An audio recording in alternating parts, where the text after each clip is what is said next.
Television চলে, আপনার স্ত্রী বেপর্দা বেহায়া, এটা কোন কারণে? এই মসজিদের ইমাম সাহেবের ফ্যাঁসের কারণে নাকি?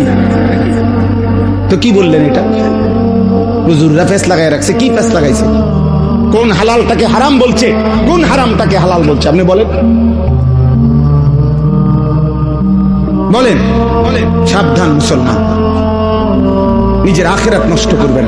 আমার কাছে কোনো আমনে হিসাব, আমার লগে 900 করলে আপনার লগে আমি 900 করলে আমনের হিসাব আমার কাছে না, আমার হিসাব আমনের কাছে না।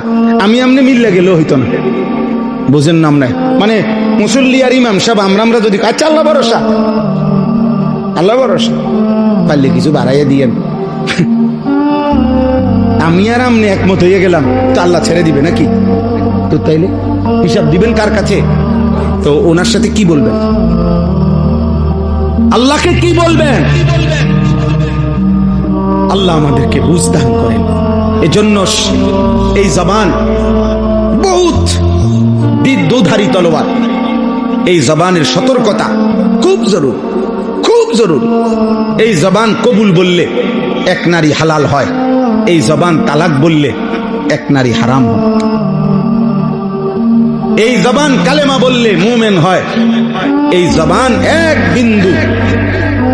বিন্দু অস্বীকার করিলে কাফের হয়, বেঈমান। এই জিহ্বাই ঈমানদারও বানায়, এই জিহ্বা কি? বেঈমানও বানায়। এই জিহ্বা বিবাহিত স্ত্রীও বানায়, এই জিহ্বা আবার তালাকপ্রাপ্ত নারীও বানায়। মানে শব্দ বলার ক্ষেত্রে সতর্ক থাক।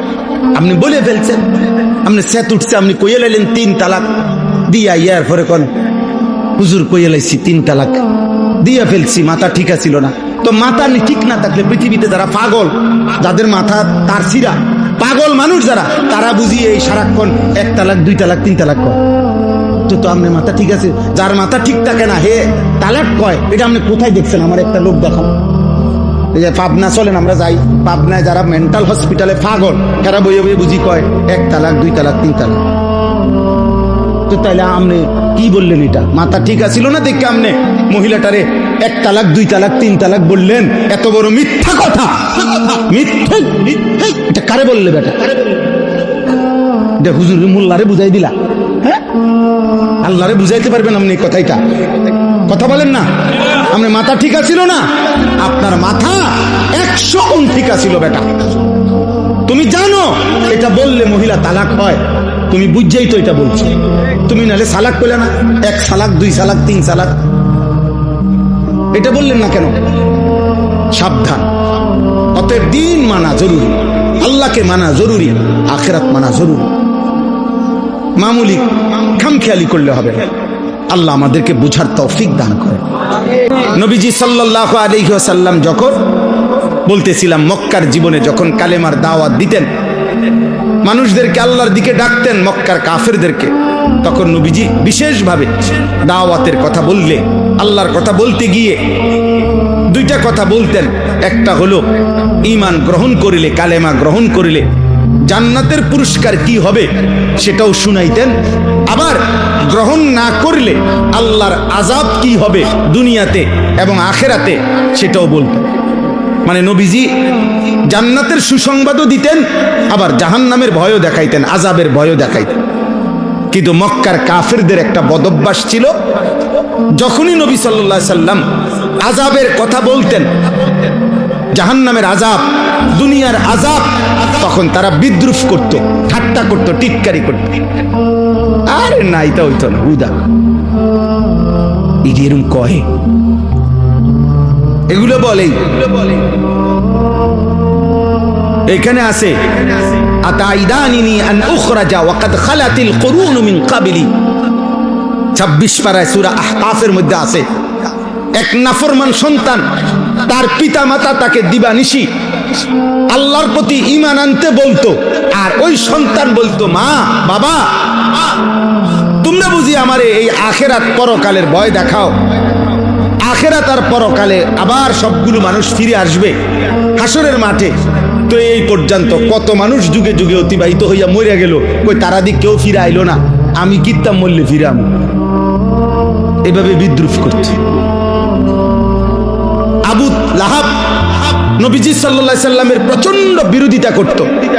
তো ওর সমবয়সী কিছু সাহাবী যারা নবীজির সাহাবী ছিল, ওরা মাঝে মাঝে বলতো আবুল আহাব, সে হাত নাড়তো বেশি।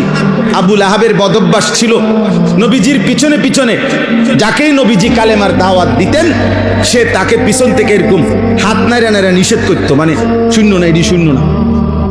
তো সাহাবীরা তাকে বলতো, আবুল আহাব, আল্লাহ তো ইচ্ছে করলে তোমার হাতে আযাব দিতে পারে, হাত অবশ হইয়া যাইতে পারে।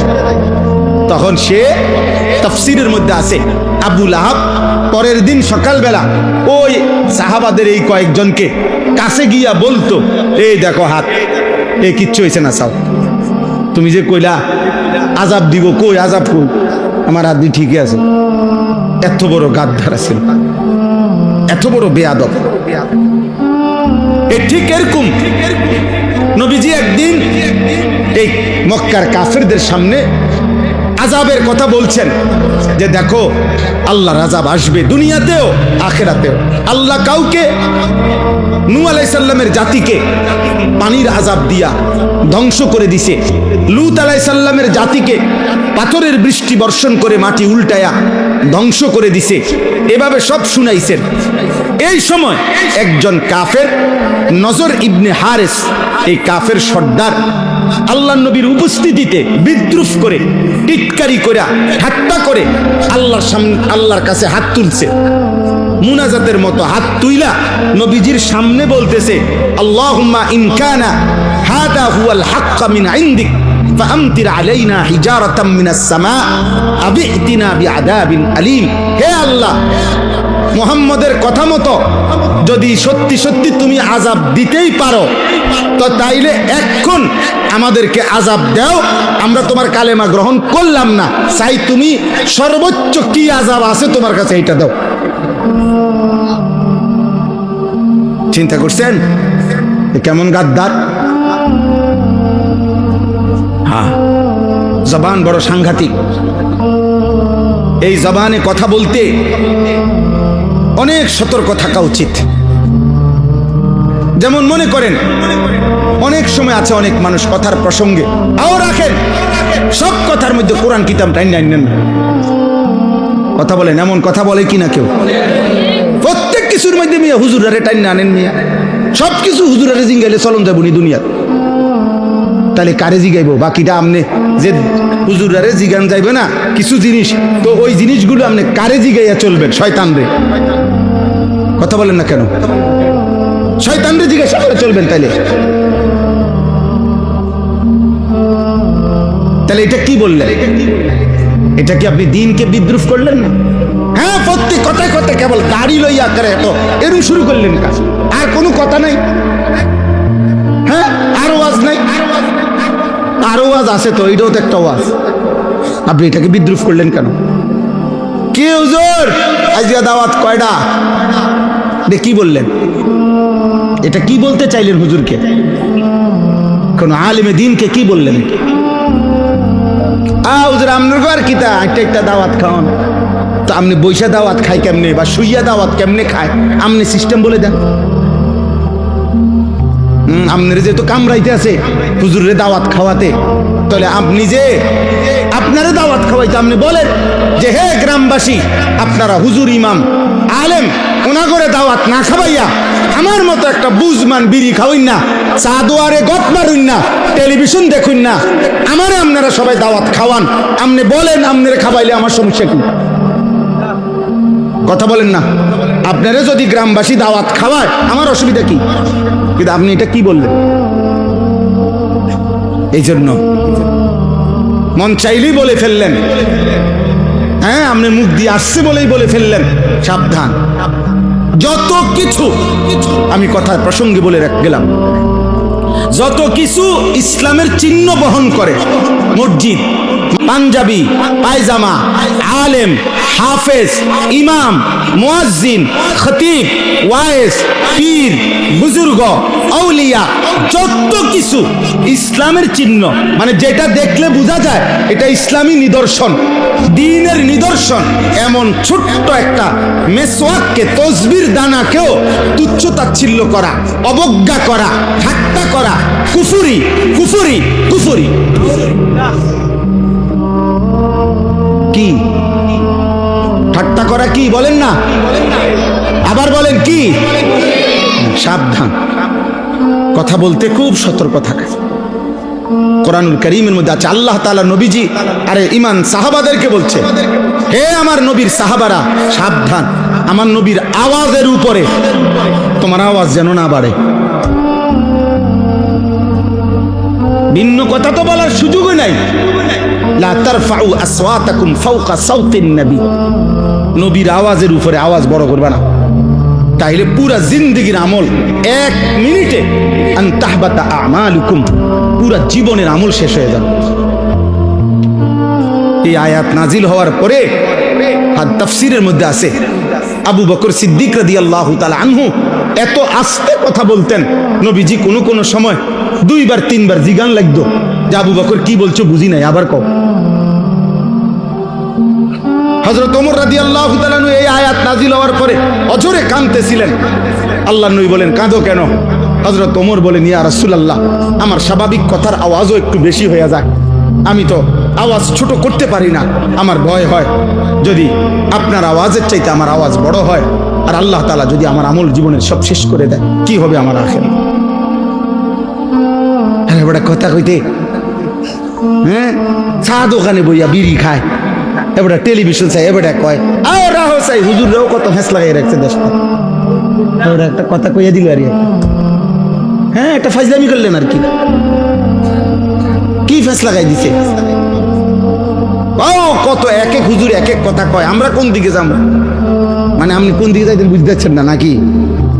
এক এক হুজুরে, মানে এক হুজুরে কইছে বিড়ি খান, আরেক হুজুরে কইছে খাইয়েন না, নাকি? এই ফেসে পড়ে আপনি বিড়ি খাইতেছেন নাকি? হ্যাঁ হ্যাঁ, নাই তো, আমরা ফেসে পড়ে উনি বিড়ি খায়। আমরা ফেস লাগাইছি যে এক হুজুরে কইছে সুদ খাওয়া হারাম, আর এক হুজুরে কইছে হালাল, এই জন্য উনি সুদ খায়। আমরা ফেস লাগাইছি না? আমরা বলছি এই আমরা হুজুররা একজনে বলছি কিস্তি নেওয়া হালাল, আরেকজনে বলছি হারাম, নাকি? কথা বলেন না, আমরা এরকম বলছি, তো আপনি কি ফেসে পড়া কিস্তি খাইতে নিতেছেন? আমরা অনেক সময়, অনেক মানুষ আছি, সাধারণ মানুষ, অনেক সময় অনেক কথা, হাস্যরসিকতার ছলেও বিদ্রুপাত্মক কথা, দিন নিয়ে, ইসলাম নিয়ে, আলেম নিয়ে অনেক সময় বলি, বুঝেন নাই? পরে জিজ্ঞেস করলে হয়তো বলবে আমি এত কিছু ভাইব্যা বলি নাই। না না, এত কিছু ভাইব্যা বলেন নাই কেন? আল্লাহর কথা, কোরআন সুন্নাহর কথার ক্ষেত্রে মন্তব্য করতে সর্বোচ্চ সতর্ক থাকা উচিত, কারণ এর পিছনে আমার ঈমান, এর পিছনে আমার ঈমান।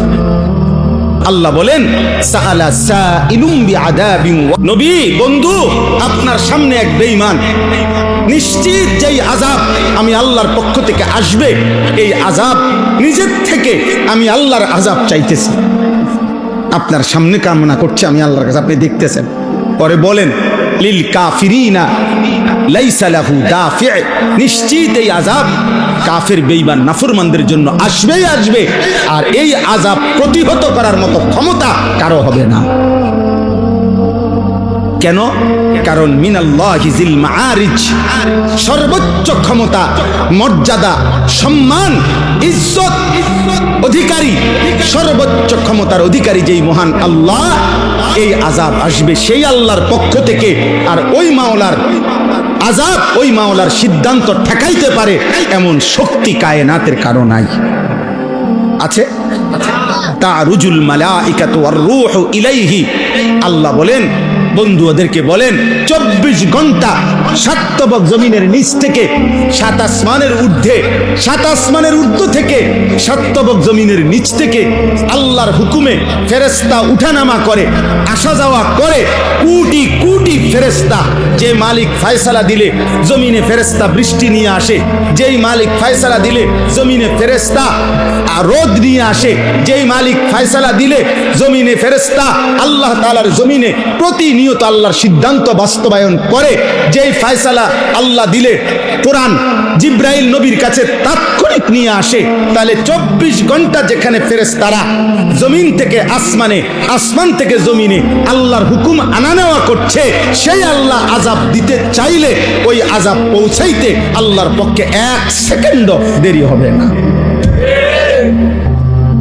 তবে চূড়ান্ত আযাব কোন দিন হবে? এখন দিচ্ছি না কেন? ও বলতেছে এখন দিতাম।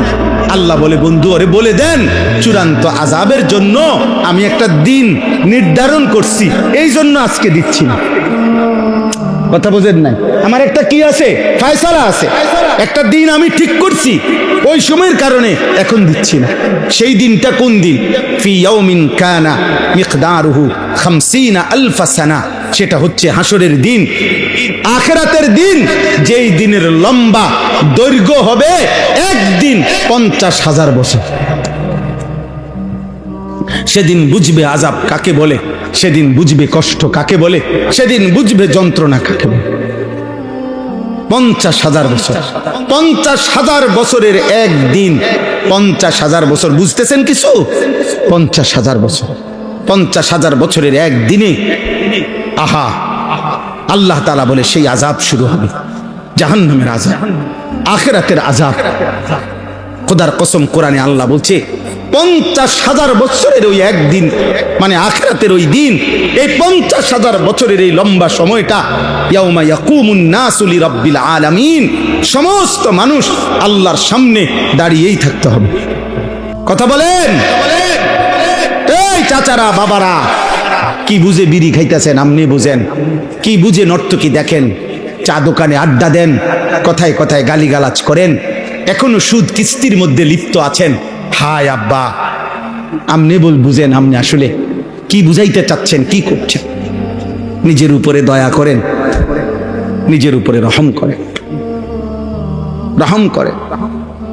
এত বড় রমজান আপনার উপর দিয়া চলে গেল, আপনার কলিজার মধ্যে কোনো নড়াচড়া করতে পারলো না। আফসোস। ফাসবির সাবরান জামিলা। অতএব বন্ধু আমার, যত বিদ্রুপ ঠাট্টাই করুক না কেন, আপনি ধৈর্য ধরেন। ইন্নাহুম ইয়ারাউনাহু বাঈদা। বেঈমান, নাফরমান আর পাপী মনে করে আখিরাত অনেক দূরে। ওয়া নারাহু কারীবা। অথচ আমি আল্লাহ নিজ চোখে যেন দেখতেছি আখিরাত কাছে, আখিরাত কাছে। ইন্নাহুম ইয়ারাউনাহু বাঈদা। সে মনে করে অনেক দূরে, আমি দেখি কাছে। আল্লাহ বলেন কাছে। ইকতারাবাতিস সাআতু ওয়ানশাক্কাল কামার ইকতারাবা লিন-নাসি হিসাবুহুম। আল্লাহ বলেন হিসাবের দিন কাছে গেছে। নবী সাল্লাল্লাহু আলাইহি সাল্লাম বলেন, এই দুই আঙ্গুলের মাঝখানে যেমন কোনো ফাঁকা নাই, আমি মুহাম্মদ আর আখিরাতের মাঝখানে এমন ফাঁকা নাই, এতটা কাছাকাছি। কারণ 1450 বছর হোক আর আরো কিছুদিন হোক, আখিরাতের 50,000 বছরের তুলনায় তো এটা কিছুই না। যে যখন মৃত্যুবরণ করে তার আখিরাত তো শুরুই হয়ে গেল, সে তো আর দুনিয়ায় ফিরবে না। তা এরপরে দুনিয়া থাকলেই কি, ইসরাফিল ফু না দিলেই কি, আপনি তো আর আইতেন না। কথা বোঝেন নাই? আমার মৃত্যুর পরে যদি আরো 500 বছর পরেও ইসরাফিল ফু দেয় দোক না, কিন্তু আমি তো নাই, তো আর দুনিয়া ভোগ করার সুযোগ আছে আমার? তো তার লাভ। এরপরে দুনিয়া থাকলি কি না থাকলি, আমি তো মরে গেছি। ইয়াউমা তাকুনুস সামাউ কাল মুহল। আল্লাহ তিনটা কথা বলছে, শোনো বান্দা, যেদিন ইসরাফিল ফু দিবে, কিয়ামত শুরু হবে, তো 7 আসমান তামা সীসা আগুনের মধ্যে গলাইলে যেরকম গলে গলে পড়তে থাকে, 7 আসমান এভাবে গলিত তামার মতো গলে গলে পড়তে থাকবে।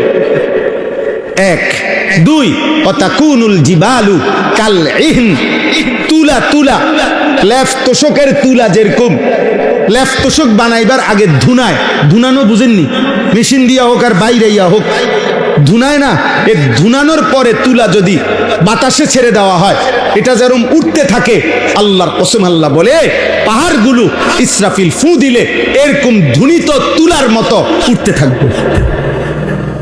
তিন, হাসরের মাঠ কায়েম হবে, ওয়ালা ইয়াসআলু হামিমুন হামিমা ইউবাসসারুনহুম, পৃথিবীতে যার সাথে যার কলিজার বন্ধুত্ব ছিল, সর্বোচ্চ ঘনিষ্ঠ বন্ধুত্ব ছিল, সেই আপন বন্ধু ওই বন্ধুকে সচক্ষে কাছে দেখবে, কিন্তু খোদার কসম একজন আরেকজনকে কিছুই জিজ্ঞেস করবে না। চার নাম্বার এই শেষ কথা, এটা ইয়াওয়াদ্দুল মুজরিমু লাউ ইয়াফতাদি মিন আযাবি ইয়াউমিইদিন বিবানি। আল্লাহ তাআলা বলেন সেদিন পাপী মুজরিম নাফরমান পাপী বেঈমান আল্লাহর আযাবের দৃশ্য জাহান্নামকে যখন নিজ চোখে দেখবে তখন একটা চিৎকার দিবে আর বলবে, আল্লাহ আমার ছেলে মেয়ে সবগুলারে জাহান্নামে দিয়ে দেন, আমার স্ত্রীকে জাহান্নামে দিয়ে দেন, আমার ভাই বোন পরিবারকে জাহান্নামে দিয়ে দেন, আমার বংশের গোষ্ঠীর সকলকে জাহান্নামে দিয়ে দেন। এই পৃথিবীর কিয়ামতের মাঠে এখন যারা দাঁড়িয়ে আছে সকলকে জাহান্নামে দিয়ে দেন, তবুও আমি একা, আমার জাহান্নাম থেকে বাঁচায়। ফেরেশতা বলবে এটা তোমার স্ত্রী, বলছে আরে ফালা জাহান্নামে, আমারে বলো বাঁচাইতে। আরে তোমার বাপ মা, আর রাখ মা বাপ, আমারে বলো বাঁচা। ইয়া রব্বি নাফসি নাফসি, আয় করিম আমাকে বাঁচা। এই নাফরমান এটা বলবে, পাপী এটা বলতে থাকবে। আল্লাহ বলেন কাল্লা, কখনোই হবে না বান্দা, কাল্লা কখনোই না, ইন্নাহা লাযা, নিশ্চিত জাহান্নামের লেলিহান আগুনে এখন তোকে ফেলা হবে, নাজ্জাআতাল লিশ-শাওয়া, আর প্রথম সেকেন্ডে তোর চামড়া খসিয়ে ফেলা হবে, চামড়া তুলে ফেলা হবে। তাদউ মান আদবারা ওয়া তাওয়াল্লা ওয়া জামাআ ফাআওয়া। এই শেষ কথা হলো আল্লাহ তাআলা বলেন, দোস্ত নওজোয়ান শুনতেছো বাপ, জাহান্নাম আল্লাহ নিজে বলেন নাফরমান পাপীকে দেখে দেখে মিথ্যুক আল্লাহ যদি মাফ না করে, সুদখোর, ঘুষখোর, কিস্তিখোর, লুণ্ঠনকারী, মদখোর, নেশাখোর, জুয়ারি, জিনাকার, বেবিচারী, বেহায়া, বেপর্দা, বেঈমান, মুশরিক, মুনাফিক, কাফের, সমস্ত নাফরমান আল্লাহ যদি মাফ না করে কোনো পাপীকে, তো ওই জাহান্নাম নিজে আল্লাহ বলতেছে জাহান্নামের আগুন তারে ডাক দিবে, ওই নাফরমানকে আগুনে ডাক দিবে, ডাক দিয়া বলবে এদিকে এই বেঈমান এদিকে না। খোদার কসম এই আয়াতের অর্থ এটা, তাদউ মানে জাহান্নাম ডাকবে, মান আদবারা ওয়া তাওয়াল্লা, যে আল্লাহর একটা একটা হুকুম থেকে মুখ ফিরাইয়া নিছিল, ওয়া জামাআ ফাআওয়া, দুনিয়ার জীবন শুধু সম্পদ জমা করে আগলাইয়া রাখছিল, দুনিয়াটারে খুঁট দিয়া ধরে রাখছিল, দুনিয়া ছাড়তে চায় নাই, সম্পদ ছাড়তে চায় নাই। কিসের হালাল কিসের হারাম, কিসের যাকাত কিসের সাদকা, কিসের হজ কিসের উমরা, কিসের দান কিসের সাদাকা, আমি রাক্ষস, আমারে তো সব দরকার। আল্লাহ বলেন এরকম পাপী, দুনিয়া লুবি, সম্পদ লুবি, চরিত্রহীন, আল্লাহর হুকুম থেকে বিমুখ, তাদেরকে জাহান্নামের আগুন ডেকে ডেকে জাহান্নামে ঢুকায় ফেলবে।